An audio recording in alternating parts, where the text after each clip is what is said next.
It's Friday, May 17th. I'm Tre'vell Anderson. And I'm Priyanka Arabindi, and this is What a Day, the show where we can't tell if the Welch's Company is ruining or honoring our juice box-filled childhood memories by introducing their very own line of canned cocktails. Their signature grape lime flavor is called Vodka Transfusion, and I just need to know if the good people over at Welch's are okay. We didn't ask for this.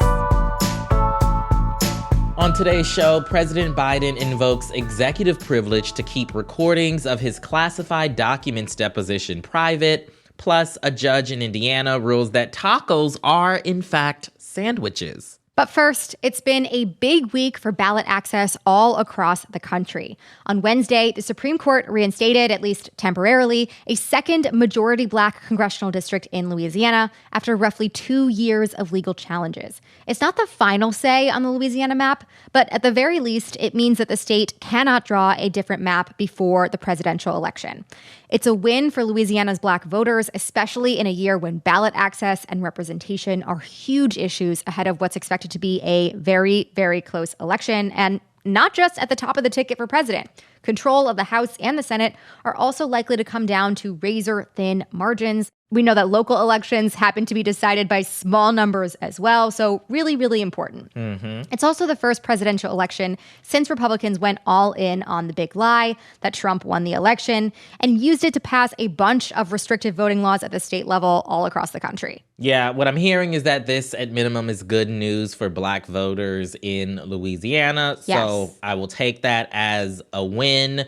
Where else did we see some good news? Yeah, we also saw some good news in Wisconsin. So earlier this week, the Wisconsin Supreme Court heard a case challenging a 2-year-old decision to ban nearly all absentee ballot drop boxes in the state.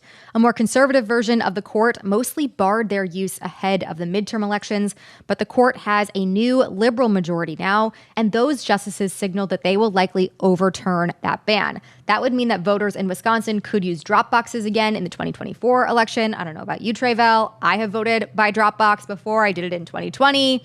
Very, very convenient. Highly recommended if it's available in your area. So big win for the voters of Wisconsin.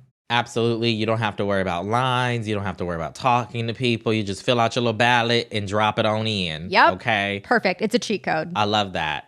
So what is the state of play nationally right now? Because like you said, Republicans have used the big lie to pass lots of state laws that restrict ballot access. Right. According to a new report from the Brennan Center for Justice that's out today, it's a little bit of a mixed bag. The center says that voters in more than half the states will face new restrictions on voting that weren't in place ahead of the last presidential election. So that's not great. A lot of those laws restrict voting by mail. Some states, like South Dakota, created criminal penalties for election workers for making minor mistakes, like if they don't allow poll watchers enough space to observe the election. But it wasn't all bad news. The center's report also says that 11 states passed laws expanding access to the ballot this year.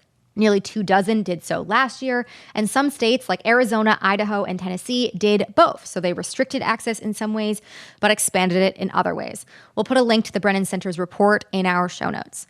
Ahead of the report's release, I spoke with Kareem Crayton. He is the Senior Director of Voting Rights and Representation at the Brennan Center. I started by asking him about Wisconsin and what overturning the state's near-total ban on absentee ballot drop boxes would mean for voting access in this crucial swing state.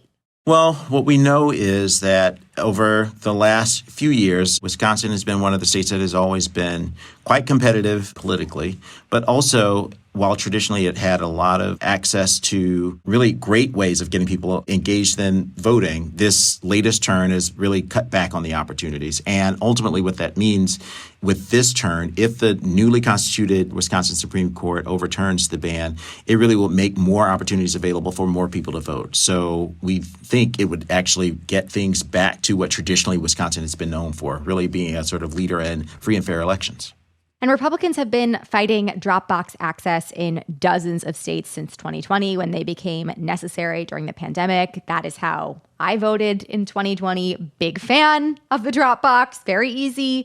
But who are the people who are most likely to vote this way? And why does expanding voting access seem to make Republicans so nervous? Well, what we know is that voting is a process that usually takes some time. And the things that you can do to make voting easier and certainly available for people to use more rapidly at different times of the day makes it easier for people who have workaday jobs that, are hourly, where you can barely fit things in and just spend the time to actually do the act of voting. If you can drop the completed ballot off, you spend far less time than you have to stand in line and the like. And so it's going to make more people able to cast ballots even when, let's say, they have a really otherwise packed schedule. So it's really open to a lot of people. Why people are concerned about it, some people, unfortunately, aren't really excited about adding more people to the electorate, maybe because there's fear that they're not going to vote for them. But the view always in democracies is if you've got more people in the process, you just have to campaign to get their vote. And some people aren't very comfortable with that.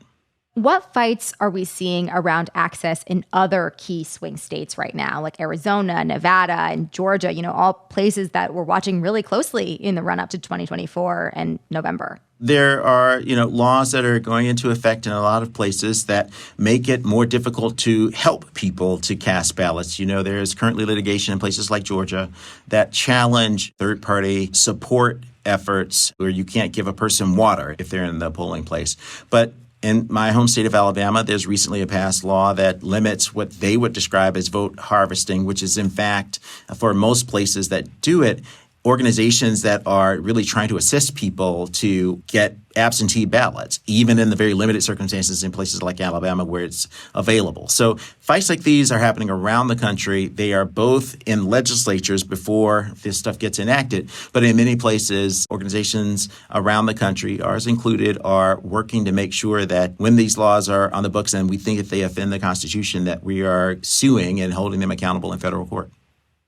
We also saw earlier this month a move by Wyoming to purge more than a quarter of its registered voters from the voter rolls. Now, Wyoming is a small state. It's not particularly up for grabs or considered that way in November. But are we likely to see more states and key states do something similar to this ahead of November? And where do those pushes come from? Well, it's hard to predict where these strategies are going to be applied, but certainly we're in an era now where there's less oversight for states to have to prove that what they're doing is justified and that they're doing it in a way that's fair and equitable.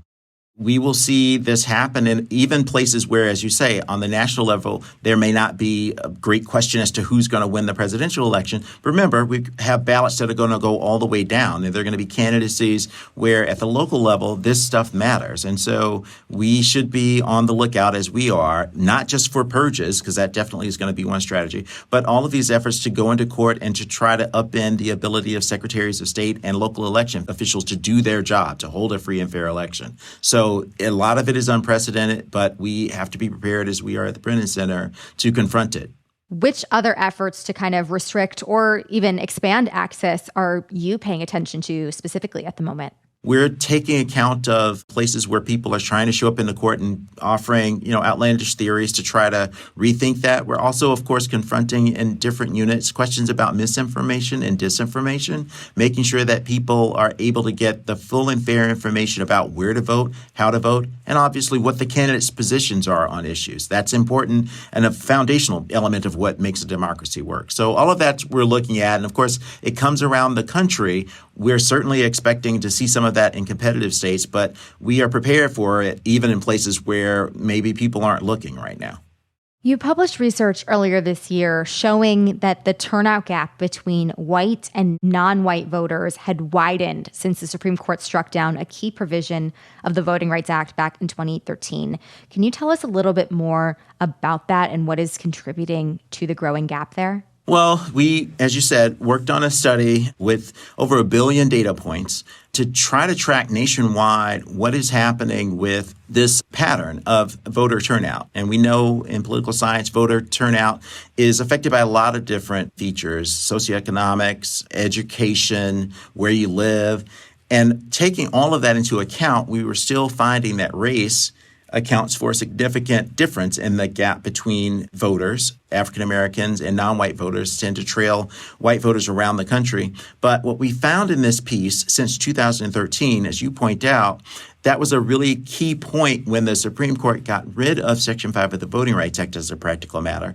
And what we found is in those places where the act used to apply, the gap got bigger and grew faster in those jurisdictions. And we can say, even taking into account all of the different features that affect turnout, that ruling, the absence of this key protection of the Voting Rights Act, accounts for a significant growth in that gap. And that represents, over the years that we've looked at, hundreds of thousands of votes, all of votes that would have been cast by people of color. And that, we think, is a serious threat to democracy. When more people who have opinions can't get access to be able to share those opinions and direct who wins and who should represent us, that's a problem. And so a lot of that is encouraged by, unfortunately, the passage of new suppressive laws, some of which we've been talking about, that have been more easily gotten on the books because of the absence of federal oversight. And so that's what we would say is the quantum of what's been lost on account of Shelby County versus Holder. It's very easy to see these stories, see this assault on people's rights and targeted efforts all around the country and feel overwhelmed and helpless. What can we do at this point to combat these efforts and protect our rights? Absolutely. Well, the first thing you can do is make your way to a phone, your computer, be in contact with your elected officials. It's their job to represent your interests. The second thing you can do is make sure you show up at the polls this year and vote. It's important, and every vote, if you don't know by now, decisions are made by the smallest of margins. It's really important to vote. And that leads to the third thing, the absolute thing that you can always do, not just with yourself, but take friends and family. Make sure that they have all the tools necessary to vote. This whole process only works with all the fights that are going on. None of it matters if you can't make sure that voters and everybody, not just some voters, show up and have their say. That was my conversation with Kareem Crayton, the Senior Director of Voting Rights and Representation at the Brennan Center. Thank you for that, Priyanka. We're going to get to some headlines in a moment, but if you like our show, make sure to subscribe and share it with your friends. We'll be back after some ads.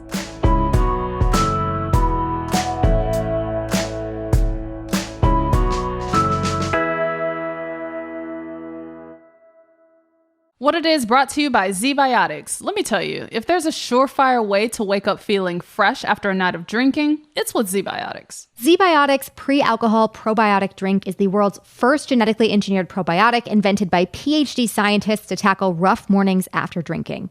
When you drink, alcohol gets converted into a toxic byproduct in the gut. It's this byproduct, not the dehydration, that's to blame for your rough next day. ZBiotics produces an enzyme to break this byproduct down. Just remember to make ZBiotics your first drink of the night, drink responsibly, and you will feel your best tomorrow. Vacations, weddings, birthdays, and reunions. Oh my, there's so much going on. Get the most out of your spring plans by stocking up on pre-alcohol now. Go to zbiotics.com/WAD to get 15% off your first order when you use WAD at checkout. ZBiotics is backed with a 100% money-back guarantee, so if you're unsatisfied for any reason, they'll refund your money, no questions asked. Remember to head to zbiotics.com/WAD and use the code WAD to check out for 15% off. Thank you, ZBiotics, for sponsoring this episode and our good times. What a Day is brought to you by Vuori. Vuori Performance Apparel makes the perfect Mother's or Father's Day gift. Everything is designed to work out in, but it doesn't look or feel like it. And they're incredibly comfortable and cute and just the perfect thing to wear when I'm working from home or out and about, mostly at home because I'm not out and about. Yeah. I will say I did not know clothes could be, I'm being dead honest. I did not know clothes could be as comfortable as they are before I had Vuori. Yes. Clothes can be so comfortable. Nobody told me. Smooth like butter, soft, so good on the skin. I just love living in Vuori. Vuori is offering What a Day listeners 20% off your first purchase when you go to vuori.com/WAD. That's VUORI.com/WAD. And enjoy free shipping on any U.S. orders over $75 and free returns.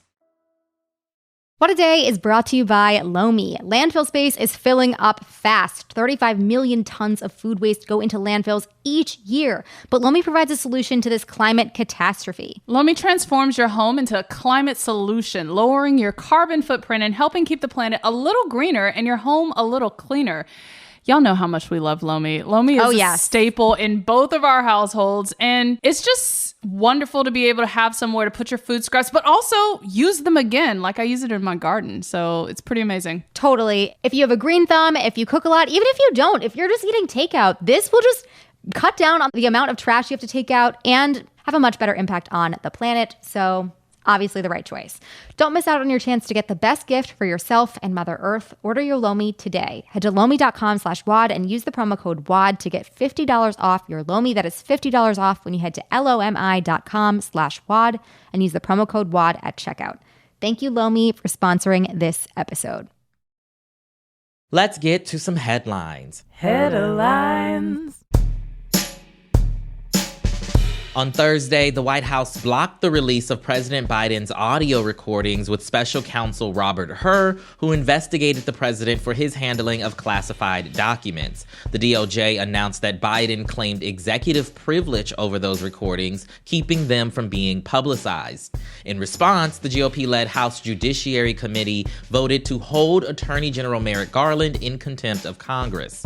In his report after the investigation, Hur had described Biden as a, quote, well-meaning elderly man with a poor memory, and Republicans have been eating that second half up.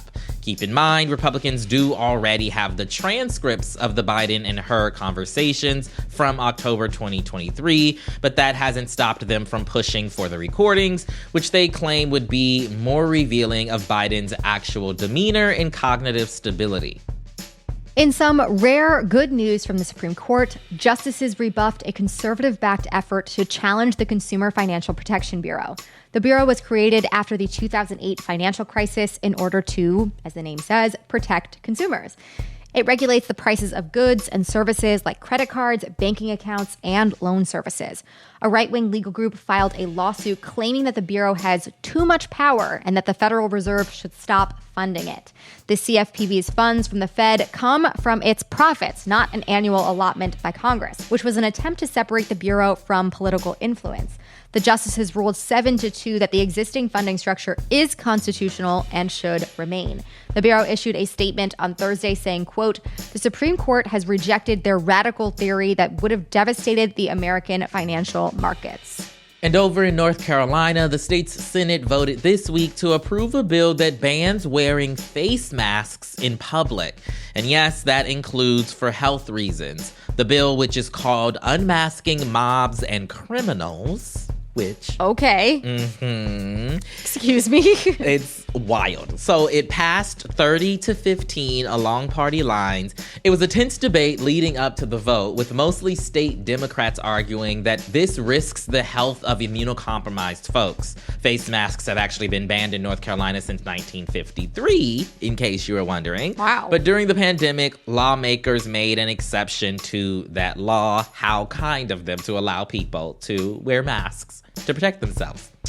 And the GOP has been real antsy to get back to those good old days again. This bill was also partly prompted by the recent campus protests where masked pro-Palestinian demonstrators camped out on university properties. The bill heads to the state's House next. There are all kinds of problems with this. It's wild.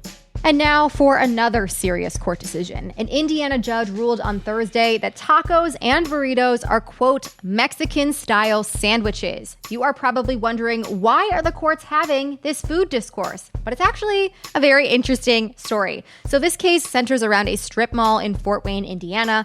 The developer of the mall signed a contract with the county to keep fast food chains like McDonald's out of the strip. The agreement does, however, allow restaurants that sell made-to-order food or sandwiches like Subway. A local taco restaurant wanted to open up a location at the strip mall, but the county refused and took the issue to court, claiming that the restaurant would violate its agreements with the mall's developer. But Thursday's ruling clears the way for the taco shop to do business in the strip mall because their food technically can be considered sandwiches. But Treval, I am going to need your take here. Is a taco actually a sandwich? I don't like this, Priyanka. Okay? Tell me more. Tell me more. A taco might technically, if you squint your eyes just the right way, be a sandwich. But you mean to tell me Taco Bell and Subway are the same thing? Come on, stop playing with me. Yeah, okay, that is offensive to Taco Bell. Whatever side of that debate you fall on, it's offensive either way. I am happy that the court made this distinction and allowed the taco restaurant to move in here, so that's a win. But I am asking questions. I do see their logic from a technical perspective. Well, I'm going to eat it regardless. Yeah. So it's more of a wrap than a sandwich, but I guess a wrap is a sandwich. So fine. It all ladders up. This is what you come to this show for. And those are the headlines.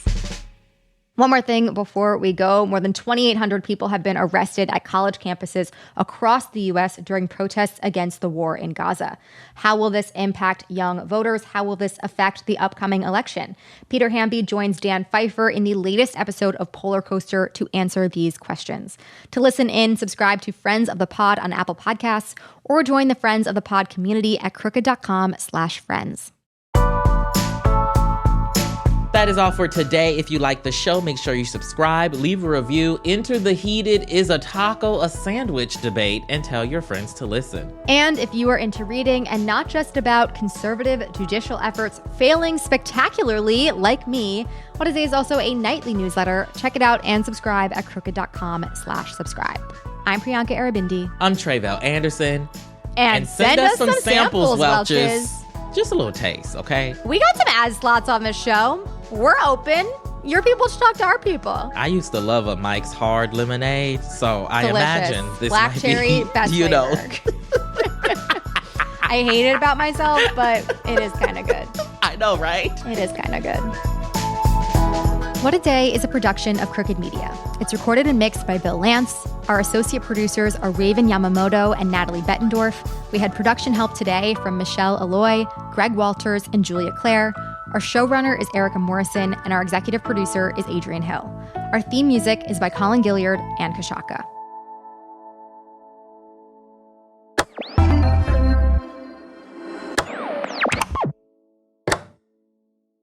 What a Day is brought to you by Ulta Beauty. This AAPI Heritage Month, Ulta Beauty is celebrating the joy of belonging to a community composed of intricate connections, belonging to our past and our future, to the heritage and birthright that is beauty. Ulta Beauty shines a light on the AAPI community, passing the mic to brand founders and creators to tell their stories centered on heritage, joy, and beauty.